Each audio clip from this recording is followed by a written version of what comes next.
Thank you, Silvana, Ambassador, friends. It is truly my pleasure to address you, or rather this roundtable organized by Women Political Leaders Global Forum in collaboration with the Munich Security Conference and facilitated by my office concerning the priority areas of European security and defense. For many of the individuals, families, and communities who contribute to the vitality of our international family, challenges of security and defense have never been more pressing. The global uncertainty which surrounds us has direct impact on our own lives, has made it imperative that we come together to formulate holistic and long-term strategies. For this reason, let me begin by reasserting one fundamental truth. We are stronger, safer, and more well-equipped to deal with our present situation in a sustainable way when we work together, united as nations, as regions, as one world. The time for abstract debates or theorizing is long since past. We must continue to endeavor to take practical action. We must continue to work together in a spirit of transparency and solidarity. Let us carefully analyze the need for such solidarity, particularly within Europe, in the light of last year's EU Global Strategy Implementation Plan on Security and Defense, which forms part of a wider package including the Commission's European Defence Action Plan and the follow-up of the joint declaration signed by the President of the European Council, the President of the European Commission, and the Secretary General of NATO. Through this successful implementation of these strategies, we shall not only enable our European Union to respond more comprehensively to the risks faced by our Union, but we shall also enhance the defense capacities of our partners and collaborators. By working in an integrated manner on a harmonized internal and external security agenda, we shall strengthen our collective ability to protect European citizens. We must strengthen our commitment to all those who recognize this union as a place of peace and well-being. We all share a common responsibility to ensure that our world is safeguarded from harm. This has never been more important than at the present moment, when so much is at stake. Our way of life as democratic countries under the rule of law cannot be taken for granted. It must be protected and cherished, recognized as the legacy of our ancestors, and held up as an example of success and pride to our future generations. We all share one united responsibility to effectively defend the social, cultural, economic, and environmental interests of the diverse individuals, families, and communities who make up the societies of our nations. No matter what strategy or action plan we consider, I believe that the importance of security comes part and parcel with the intrinsic importance of human dignity. The dignity of the human person must rest at the heart of our actions, moving forward to ensure greater security within our world. No other considerations can be more sacred to us than a basic respect for universal human rights, and no justification can ever be made by any group or nation for actions which violate the fundamental freedoms of others.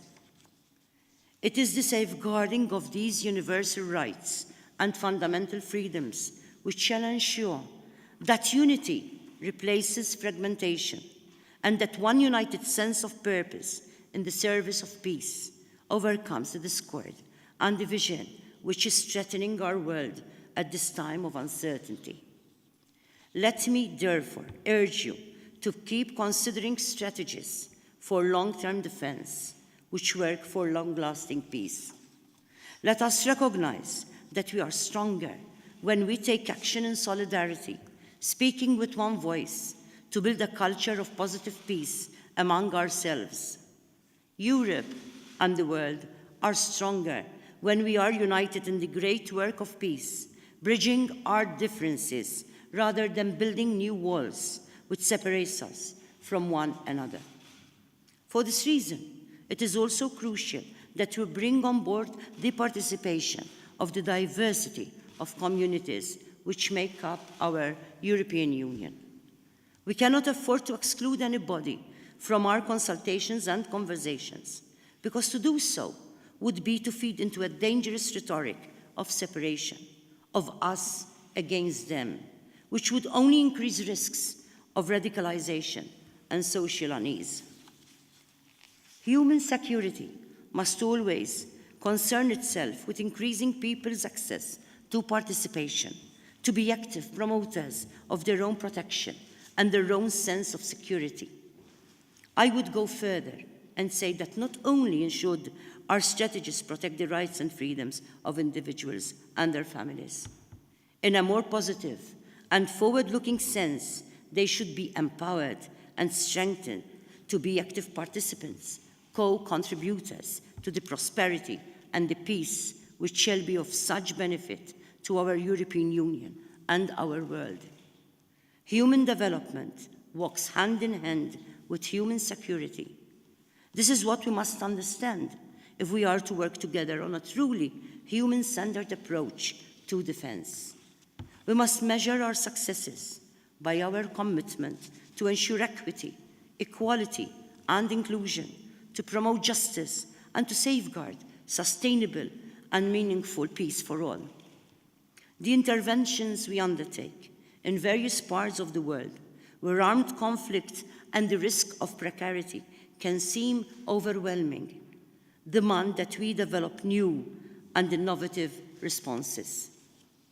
The phenomena of climate change, of food and energy shortages, of violent radicalization, and of transnational criminality require us to reevaluate the ways in which our united family of nations are working together. We must do more to promote a united and practical change in our status quo, courageously correcting its failures and inspiring a new way forward which captures the imagination and the active involvement of our citizens. Let us also remember that the different societies that constitute our human family are linked as never before due to globalization. We are facing new opportunities and challenges which no one nation can deal with alone.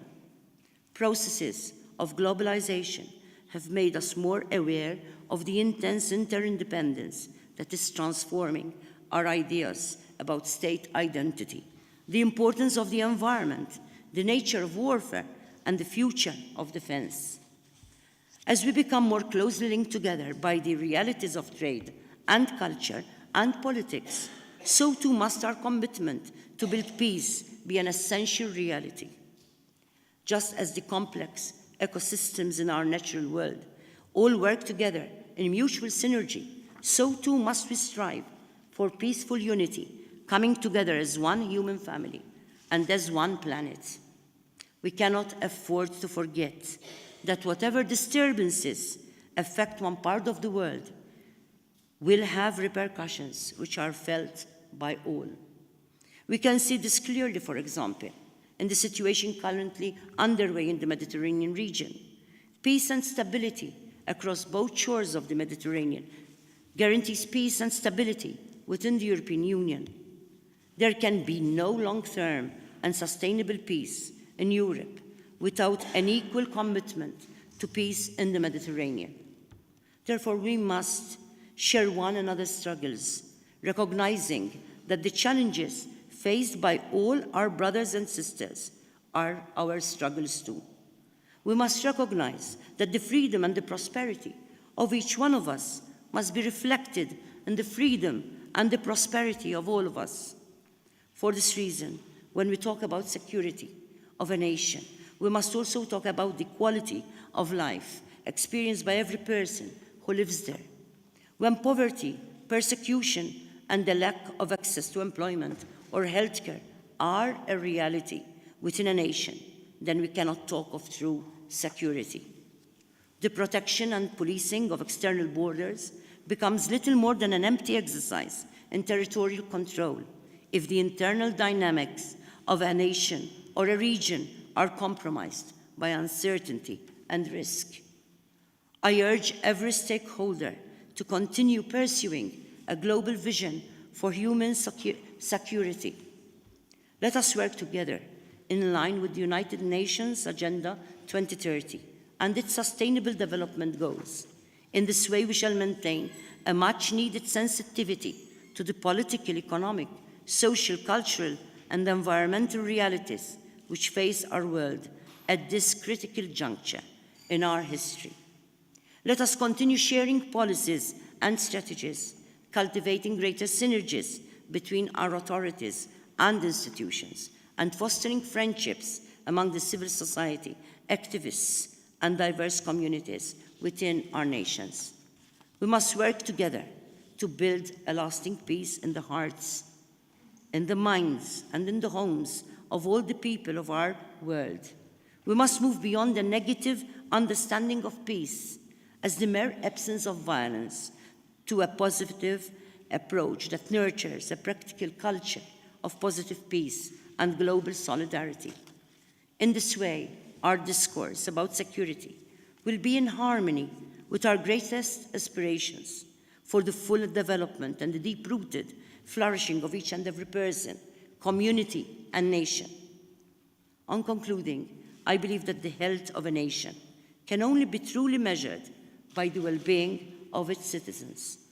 The greatness of a nation is most accurately reflected in the satisfaction, peace of mind, and the prosperity of all its inhabitants.